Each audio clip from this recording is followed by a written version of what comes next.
Hello friends Agra university का आज exam हो गया नॉलेज एंड करिकुलम। कल आप लोगों का जो है नेक्स्ट पेपर है assessment of learning, assessment for learning है। तो ये सेकंड पेपर के लिए जो है मैं इंपॉर्टेंट टॉपिक बता देती हूँ, जो जो टॉपिक से आपको करना है एंड जहाँ से क्वेश्चंस आने की संभावना है। एंड कुछ क्वेश्चंस भी मैं लेकर आई हूँ जो जो मोस्ट ऑफ ज़्यादा चांसेस रहेंगे आने के लिए। जैसे कि आप जानते हो कल मैंने नॉलेज एंड करिकुलम का आप लोगों को जो एक सेट दिया था, उसमें सब मोस्ट ऑफ एनसीएफ के क्वेश्चन जो है मैच करके, एनसीएफ का आप भी जानते हो एनसीएफ 2005 से क्वेश्चन आना ही था तो मैच ही कर गए हैं। तो उसी तरह से मैं ट्राई कर रही हूँ कि आज का भी जो क्वेश्चन का सेट दूँ वो कल के पेपर में आप लोग का जो नेक्स्ट पेपर हो उसमें आ जाए।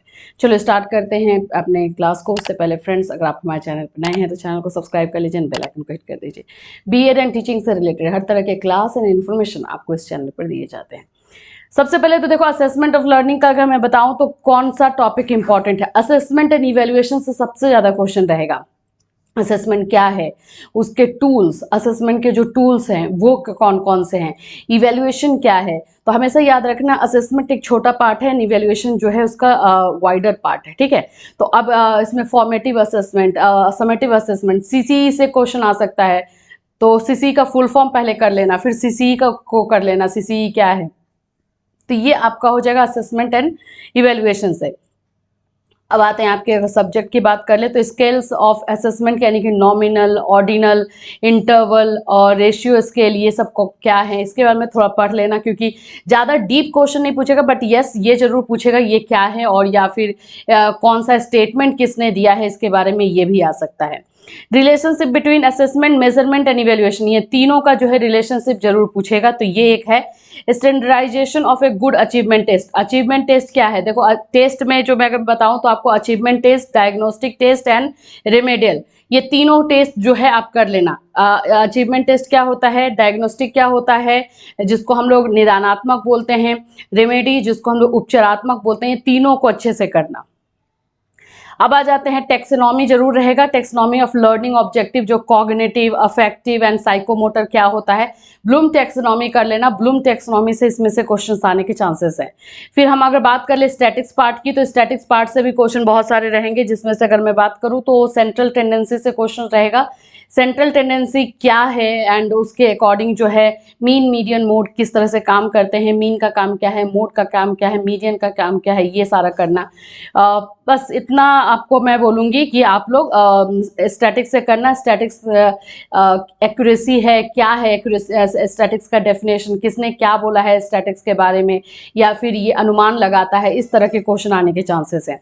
यहाँ पर अगर मैं बोलूँ तो यहाँ पे rank difference method of Karl Pearson का है, उसको देख लेना, कार्ल पियर्सन ने रैंक डिफरेंस मेथड को क्या बोला है। बस इतना ही। मैं है तो आपका सिलेबस बहुत ही वाइड, असेसमेंट ऑफ लर्निंग का बहुत वाइड है एंड थोड़ा सा ये डिफिकल्ट जा सकता है, कहीं पे आपको मैथ्स भी दे सकता है। तो मीन, मीडियन, मोड का जो फॉर्मूला है निकालने का, short formula and long formula सारा कर लेना, वहां से चांसेस है। अब चलो क्वेश्चंस देख लेते हैं कि कौन कौन से क्वेश्चंस, मैं बहुत सारे लाई हूँ लेकिन मैं करवाऊंगी कुछ ही क्वेश्चंस आप लोगों के लिए। देखो सबसे पहले तो आकलन, असेसमेंट से क्वेश्चन रहेगा ही रहेगा कि आकलन मूल्यांकन की कौन सी प्रक्रिया है। तो हम सब जानते हैं संक्षिप्त प्रक्रिया है। आंसर भी साथ में रहेगा। ये आंसर मैंने इसलिए रहने दिया है क्योंकि सेम पीडीएफ में आपको टेलीग्राम पे दे दूंगी और जो पेड स्टूडेंट है उनके ग्रुप में रहेगा। तो इसको ऐसे तो ये सारा उनको दिया ही गया है, जो पेड स्टूडेंट उनको ये सारा पीडीएफ दिया गया है।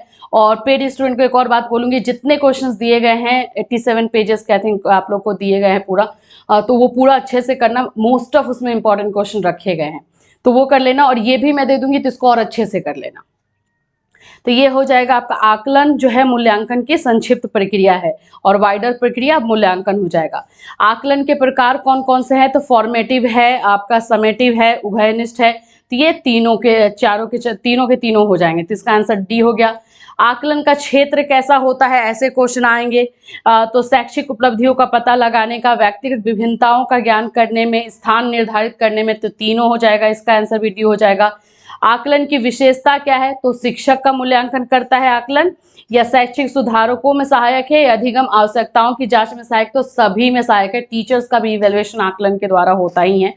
अधिगम के लिए आकलन का प्रमुख सिद्धांत कौन सा है, तो ये आप लोगों का हो जाएगा प्रभावी पृष्ठपोषण, यानी फीडबैक जो है इफेक्टिव देने का, स्टूडेंट्स पार्टिसिपेशन होना चाहिए, टीचिंग जो है एडजस्टेड होनी चाहिए। तो ये सारी हो जाएगी, तो इसका भी डी नंबर ही है। आकलन का पैमाना कैसा होता है, नामित होता है, क्रमिक होता है, अंतराल होता है, तो तीनों हो जाएगा। ऑर्डिनल, नॉमिनल जो अभी मैं ऊपर में बता रही थी, तो ये सब उसी के जो है पैमाने हैं, है ना, तो ये आपका हो जाएगा। आकलन की विशेषता क्या है, तो विश्वसनीय, वैधता, मानकीकरण, ये भी हो जाएगा। सीखने के लिए आकलन निम्नलिखित का ध्यान है सिवाय किस लिए विद्यार्थियों की आवश्यकता है। देखो ये क्वेश्चन आने के चांसेस बहुत ज्यादा हैं। विद्यार्थियों की आवश्यकताएं, विद्यार्थियों की त्रुटियां, विद्यार्थियों की अधिगम शैलियां, क्षमताएं, तो इसके अकॉर्डिंग जो विद्यार्थियों की आवश्यकताएं हो जाएगा। ये क्वेश्चन इन लोगों के में भी आया था इवेल्युएशन वाले में, फर्स्ट ईयर में, तो ये क्वेश्चन आने के ज्यादा चांसेस है। विद्यार्थियों की आवश्यकताओं को पूरा करने के लिए समायोजित करता है, कौन करता है भाई, सीखने के लिए आकलन। देखो एक याद रखना, assessment of learning and assessment for learning, ठीक है।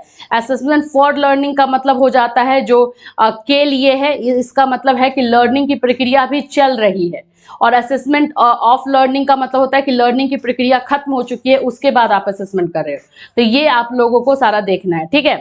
तो ये आपका हो गया। अधिगम में आकलन के किस लिए आवश्यक होता है, तो ग्रेड अंकों के लिए, या जांच परीक्षण के लिए, या प्रेरणा के लिए। तो इन ऑप्शंस के अकॉर्डिंग अगर हम देखेंगे तो प्रेरणा के लिए, ठीक है। निम्नलिखित में से कौन एक अन्य विकल्पों से संबंधित नहीं है, तो इसका भी आपको आंसर इसी में मिल जाएगा। स्व आकलन के कौशल प्रतिमानित। तो इस तरह से मैंने इसमें बहुत सारे क्वेश्चंस रखे हैं। ये तो हमारा असेसमेंट एंड इवैल्यूएशन से हुआ, कुछ और एक्स्ट्रा क्वेश्चंस है जो मैं आपको दिखाऊंगी। यहाँ पे मैंने कुछ कुछ स्टेटमेंट वाला भी रखा है। मापन नियमानुसार वस्तु एवं घटनाओं को संख्या प्रदान करता है, वो किसका है, तो कार्लिंगर का है। स्टेटमेंट वाले क्वेश्चंस आप देख ही रहे हो कि बहुत ज्यादा पूछे जा रहे हैं। तो ये आपका हो गया। एंड आ जाओ थोड़ा सा हम देख लेते हैं सेंट्रल टेंडेंसी से क्वेश्चन। सेंट्रल टेंडेंसी का क्वेश्चन भी बहुत ज़्यादा आएगा ही आएगा, वो फिक्स है कि उस चैप्टर से लेगा ही लेगा। देखो सेंट्रल टेंडेंसी का जो है प्रवृत्ति के किस माप में अंकों का परिमाण शामिल होता है, तो ये आपका मीन हो जाएगा। यहाँ पे नीचे में अर्थ, तरीका, मंजिला दिया हुआ है, तो अर्थ का मतलब होता है मीन, तरीका का मतलब हो जाता है मोड, ठीक है, और मोड, और मंजिला का मतलब हो जाता है मीन।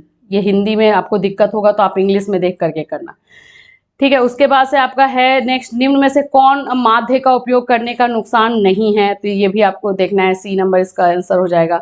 ये सारी चीज़ें मैं आपको टेलीग्राम पर दे दूंगी, ज़्यादा इसमें टेंशन नहीं लेना, बट ये सारा कर लेना। बाकी जो मैंने टॉपिक आज आपको बताया है उसको जरूर डिस्कस कर लेना, उसको एक बार खोल करके ओपन करके जरूर देख लेना, वो सारे आने के चांसेस हैं। सो फ्रेंड्स, आई होप कि जिस तरह से कल का हमारा इस तरह से वीडियो जो है आप लोग के लिए यूजफुल रहा, आज का भी यूजफुल रहा है। फिर मिलूंगी, चल रहा है, हैव अ नाइस डे।